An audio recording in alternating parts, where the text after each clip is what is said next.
Alice's Adventures in Wonderland by Lewis Carroll. Chapter 1. Down the Rabbit Hole.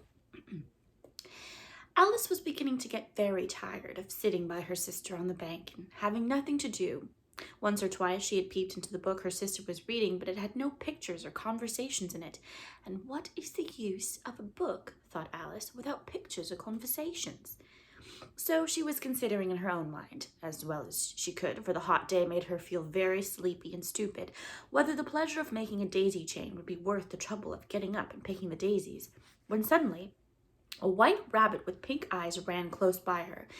There was nothing so very remarkable in that, nor did Alice think it so very much out of the way to hear the rabbit say to itself, oh dear, I shall be too late." When she thought it over afterwards, it occurred to her that she ought to have wondered at this, but at the time it all seemed quite natural. But when the rabbit actually took a watch out of its waistcoat pocket and looked at it, and then hurried on, Alice started to her feet, for it flashed across her mind that she had never seen a rabbit with either a waistcoat pocket or a watch to take out of it, and burning with curiosity, she ran across the field after it and was just in time to see it pop down a large rabbit hole under the hedge. In another moment, down went Alice after it, never once considering how in the world she was to get out again. The rabbit hole went straight on like a tunnel for some way, and then dipped suddenly down, so suddenly that Alice had not a moment to think about stopping herself before she found herself falling down what seemed to be a very deep well.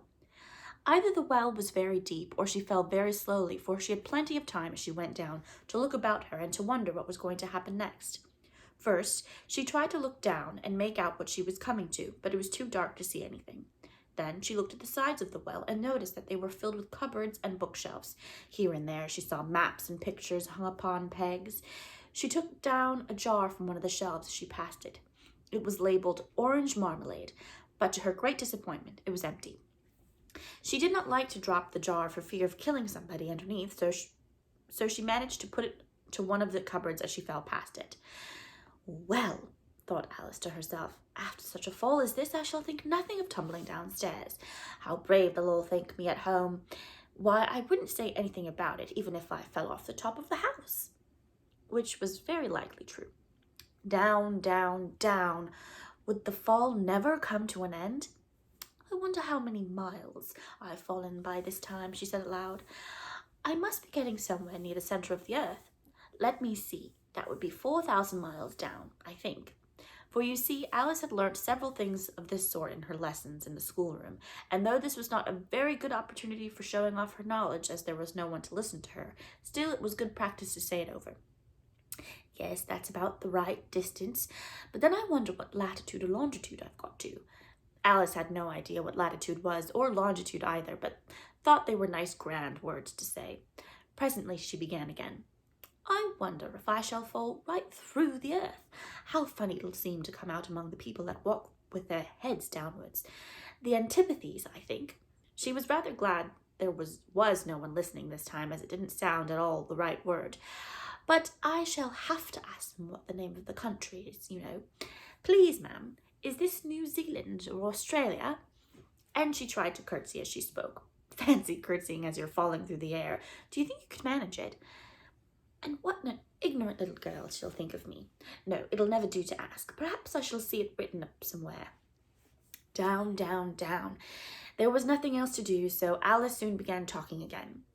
Dinah'll miss me very much tonight, I should think. Dinah was the cat. I hope they'll remember her saucer of milk at tea time. Dinah, my dear, I wish you were down here with me. There are no mice in the air. I'm afraid you might catch a bat, and that's very like a mouse, you know, but do cats eat bats, I wonder? And here Alice began to get rather sleepy and went on saying to herself in a dreamy sort of way, do cats eat bats? Do cats eat bats? And sometimes, do bats eat cats? For, you see, as she couldn't answer either question, it didn't much matter which way she put it. She felt that she was dozing off and had just begun to dream that she was walking hand in hand with Dinah and saying to her very earnestly, Now, Dinah, tell me the truth. Did you ever eat a bat? When suddenly, thump, thump, down she came upon a heap of sticks and dry leaves, and the fall was over. Alice was not a bit hurt, and she jumped up on her feet in a moment. She looked up, but it was all dark overhead. Before her was another long passage, and the white rabbit was still in sight, hurrying down it. There was not a moment to be lost. Away went Alice like the wind, and was just in time to hear it say as it turned the corner, "Oh, my ears and whiskers, how late it's getting!" She was close behind it when she turned the corner, but the rabbit was no longer to be seen. She found herself in a long, low hall, which was lit up by a row of lamps hanging from the roof. There were doors all around the hall, but they were all locked, and when Alice had been all the way down one side and up the other, trying every door, she walked sadly down the middle, wondering how she was ever going to get out again. Suddenly, she came upon a little three-legged table, all made of solid glass. There was nothing on it but a tiny golden key, and Alice's first idea was this might belong to one of the doors of the hall. But alas, either the locks were too large or the key was too small. But at any rate, it would not open any of them. However, on the second time round, she came upon a low curtain she had not noticed before, and behind it was a little door about 15 inches high. She tried the little golden key in the lock, and to her great delight, it fitted. Alice opened the door and found that it led into a small passage, not much larger than a rat hole. She knelt down and looked along the passage into the loveliest garden you ever saw. How she longed to get out of that dark hall and wander about among those beds of bright flowers and those cool fountains, but she could not even get her head through the doorway. And even if my head would go through, thought poor Alice, it would be of very little use without my shoulders. Oh, how I wish I could shut up like a telescope. I think I could if I only knew how to begin. For you see, so many out-of-the-way things had happened lately that Alice had begun to think that very few things indeed were really impossible. There seemed to be no use in waiting by the little door, so she went back to the table, half hoping she might find another key on it, or at any rate a book of rules for shutting people up like telescopes. This time she found a little bottle on it, which certainly was not here before, said Alice, and tied round the neck of the bottle was a paper label with the words, "Drink me," beautifully printed on it in large letters. It was all very well to say, "Drink me," but the wise little Alice was not going to do that in a hurry. "No, I'll look first," she said, "and see whether it's marked poison or not," for she had read several nice little stories about children who had got burnt and eaten up by wild beasts and other unpleasant things, all because they would not remember the simple rules their friends had taught them, such as that a red-hot poker will burn you if you hold it too long, and that if you cut your finger very deeply with a knife, it usually bleeds.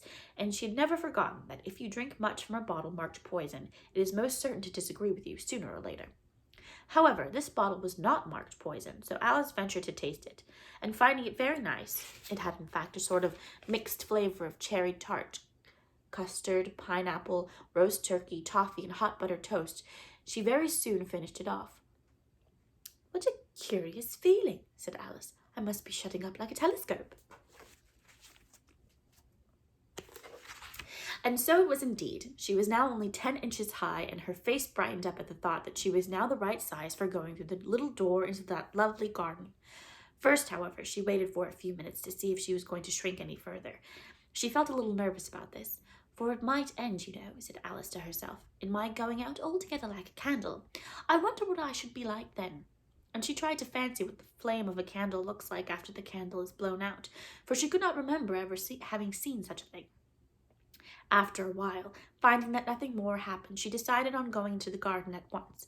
But alas for poor Alice, when she got to the door, she found she had forgotten the little golden key, and when she went back to the table for it, she found she could not possibly reach it. She could see it quite plainly through the glass, and she tried her best to climb up one of the legs to the table, but it was too slippery, and when she had tired herself out with trying, the poor little thing sat down and cried. "Come, there's no use in crying like that," said Alice to herself rather sharply. "I advise you to leave off this minute." She generally gave herself very good advice, though she very seldom followed it. And sometimes she scolded herself so severely as to bring tears into her eyes, and once she remembered trying to box her own ears for having cheated herself in a game of croquet. She was playing against herself, for this curious child was very fond of pretending to be two people. "But it's no use now," thought poor Alice, "to pretend to be two people. Why, there's hardly enough of me left to make one respectable person." Soon her eye fell on the little glass box that was lying under the table. She opened it and found in it a very small cake on which the words, "Eat me," were beautifully marked in currants. "Well, I'll eat it," said Alice, "and if it makes me grow larger, I can reach the key, and if it makes me grow smaller, I can creep under the door, so either way I'll get into the garden, and I don't care which happens." She ate a little bit and said anxiously to herself, "Which way? Which way?" holding her hand on top of her head to feel which way it was growing, and she was quite surprised to find that she remained the same size. To be sure, this is what generally happens when one eats cake, but Alice had got so much into the way of expecting nothing but out of the way things to happen that it seemed quite dull and stupid for life to go on in the common way. So she set to work, and very soon finished off the cake.